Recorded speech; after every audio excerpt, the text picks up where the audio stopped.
पटना की सड़कों पर आज एक बार फिर राजनीति की गर्मी महसूस हो रही है। कांग्रेस सांसद राहुल गांधी आज 9 जुलाई को पटना पहुंच रहे हैं और उनके इस दौरे की वजह है एक ऐसा आंदोलन जो न सिर्फ बिहार की राजनीति को झकझोर सकता है बल्कि चुनावी गणित को भी नई दिशा देने वाला है। राहुल गांधी इस बार पटना के आम दौरे पर नहीं आ रहे बल्कि बिहार बंद महागठबंधन के चक्का जाम आंदोलन का नेतृत्व करने आ रहे हैं। इस आंदोलन की वजह है विशेष गहन मतदाता सूची पुनरीक्षण, जिसे विपक्ष पक्षपात पूर्ण और लोकतंत्र के खिलाफ साजिश करार दे रहा है।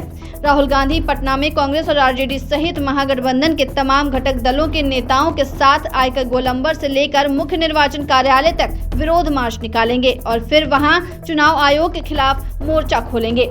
इस आंदोलन के बहाने विपक्ष एक बड़ा संदेश देना चाहता है कि चुप बैठने का वक्त नहीं है, अब जनता के अधिकारों के लिए सड़क पर उतरने का समय है। इंडिया गठबंधन की तरफ से साफ कहा गया कि मतदाता सूची में चल रही पुनरीक्षण प्रक्रिया पूरी तरह से भेदभावपूर्ण है।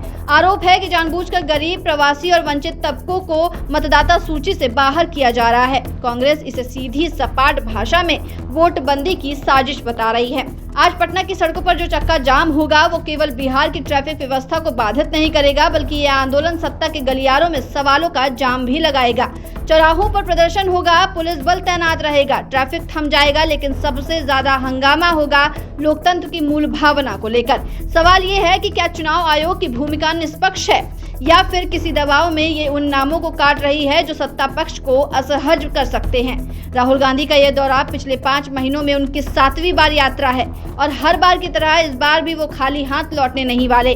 कांग्रेस सूत्रों के अनुसार राहुल गांधी व्यवसायी गोपाल खेमका के परिवार से भी मिल सकते हैं, जिनकी हत्या ने हाल ही में राज्य में कानून व्यवस्था पर सवाल खड़े किए थे। इसके अलावा उनके और तेजस्वी यादव के बीच आगामी विधानसभा चुनाव को लेकर रणनीतिक बातचीत की भी संभावना है। स्पष्ट है कि ये सिर्फ एक चक्का जाम आंदोलन नहीं बल्कि महागठबंधन की एकता, उनकी ऊर्जा, उसके इरादे की परीक्षा भी है। राहुल गांधी, तेजस्वी यादव, वाम दल सब एक ही मंच पर एक ही मांग को लेकर चुनाव आयोग की निष्पक्षता पर उंगली उठा रहे हैं। सवाल ये भी है कि क्या ये आंदोलन बिहार तक ही सीमित रहेगा या फिर ये लोकतंत्र बचाओ अभियान अब दूसरे राज्यों में भी गूंजेगा। पटना प्रशासन ने इस आंदोलन को लेकर अलर्ट जारी कर दिया है, पुलिस बल बढ़ा दिया गया है और ट्रैफिक प्लान तैयार है।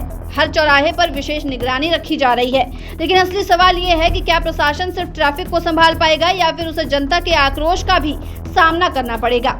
इस पूरी गतिविधि का असली मकसद है चुनाव आयोग की जवाबदेही तय करना। राहुल गांधी ये संदेश देना चाहते हैं कि चुनाव सिर्फ प्रचार और नारेबाजी से नहीं बल्कि हर नागरिक के वोट से तय होते हैं और अगर उस वोट को ही छीनने की कोशिश की जा रही हो तो सड़क पर उतरना संविधान के लिए आवाज उठाना और हर जागरूक नागरिक का कर्तव्य बन जाता है। पटना की सड़कों पर आज जो आंदोलन दिखाई देगा वो केवल राजनीतिक दलों का मार्च नहीं है बल्कि एक सवाल है, एक हुंकार है कि जनतंत्र के चौकीदारों, क्या तुम सच में जागे हो या सत्ता की गोद में सो गए हो।